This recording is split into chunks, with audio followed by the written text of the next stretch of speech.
hocus pocus locomotion. Bippity boppity pumpkity boppity. All right, gotta concentrate. Hocus pocus, bring me a pumpkin bogus.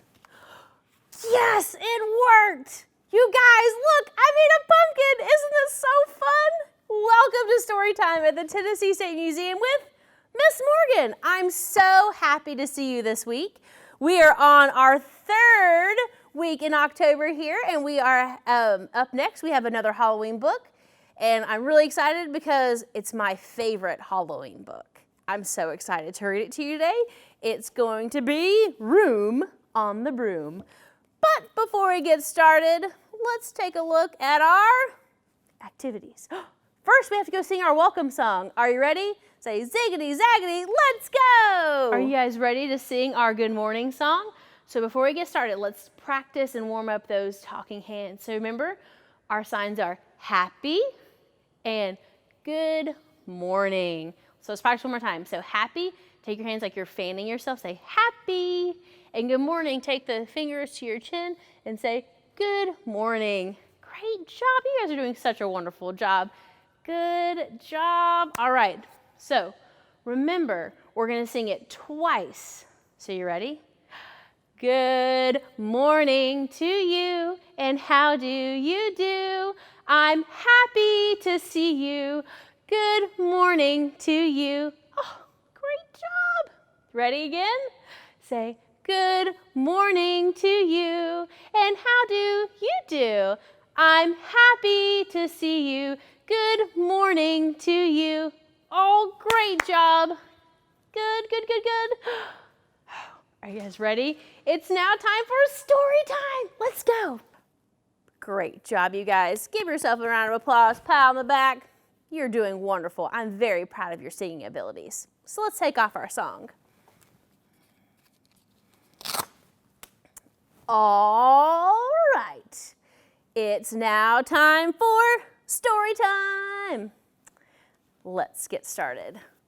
Room on the Broom. The witch had a cat and a hat that was black and long ginger hair in a braid down her back. How the cat purred and how the witch grinned as they sat on their broomstick and flew through the wind. But how the witch wailed and how the cat spat. When the wind blew so wildly, it blew off the hat. Oh man, let's see if she gets it back. Down, cried the witch, and they flew to the ground. They searched for the hat, but no hat could be found. Then out of the bushes, on thundering paws, there bounded a dog with the hat in his jaws. He dropped it politely and eagerly said, as the witch pulled the hat firmly down on her head. I am a dog, as keen as can be. Is there room on the broom for a dog like me? Why, yes, cried the witch, and the dog clambered on. The witch tapped the broomstick, and whoosh, they were gone. Over the fields and the forest they flew. The dog wagged his tail, and the stormy wind blew. The witch laughed out loud and held onto her hat. But away blew the bow from her braid, just like that. Down, cried the witch, and they flew to the ground. They searched for the bow, but no bow could be found. Then from a tree with an ear-splitting shriek, there flapped a green bird with a bow in her beak. She dropped it politely and bent her head low, then said, as the witch tied her braid in a bow, I'm a bird, as green as can be. Is there room on the broom for a bird like me? Why, yes, cried the witch. So the bird floated on. The witch had the broomstick and whoosh, they were gone. Over the reeds and the rivers they flew. The bird shrieked with glee, and the stormy wind blew. They shot through the sky to the back of beyond. The witch clutched her bow, but let go of her wand. Down, cried the witch, and they flew to the ground. They searched for the wand, but no wand could be found. Then all of a sudden, from out of the pond leaped a dripping wet frog with a dripping wet wand. He dropped it politely, then said with a croak as the witch dried the wand on the fold of her cloak. I'm a frog as clean as can be. Is there room on the broom for a frog like me? Yes, said the witch. So the frog bounded on. The witch tapped the broomstick and whoosh, they were gone. Over the moors and the mountains they flew. The frog jumped for joy and the broom snapped in two. Down fell the cat and the dog and the frog. Down they went tumbling into a bog. The witch's half broomstick flew into a cloud, and the witch heard a roar. That was scary and loud. Roar! I'm a dragon as mean as can be. The witch French fries taste delicious to me. Ooh, no, cried the witch, flying higher and higher. The dragon flew after her, breathing out fire. Help! Cried the witch, flying down to the ground. She looked all around, but no help could be found. The dragon drew near with glint in his eyes and said, Just this once I'll have witch without the fries. But just as he planned to begin on his feast, from out of the ditch rose a horrible beast. It was tall, dark, and sticky, and feathered and furred. It had 4 frightful heads and wings like a bird. And its terrible voice, when it started to speak, was a yowl and a growl and a croak and a shriek. It dripped and it squelched as it strove from the ditch, and it said to the dragon, Hey, buzz off, that's my witch.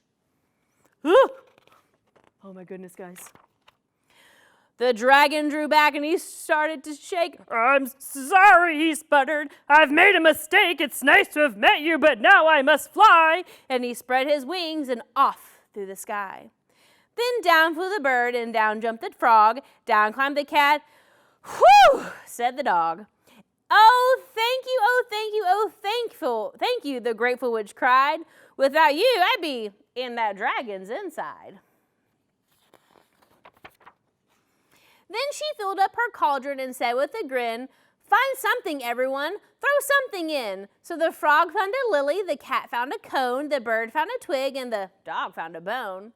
They all threw them in, and the witch stirred them well, and while she was stirring, she muttered a spell. Iggity, ziggity, zaggity, zoom! Then out rose a truly magnificent broom, with seats for the witch and the cat and the dog, a nest for the bird and a pool for the frog. Yes, cried the witch, and they climbed on. The witch tapped the broomstick in. Whoosh, they were gone. The end. Wasn't that such a fun book to read? It's one of my favorites. I just love how the witch and the animals all get along, and in the end, she makes a really cool broom with her magic. That's pretty neat. So, let's check our list. We've had story time.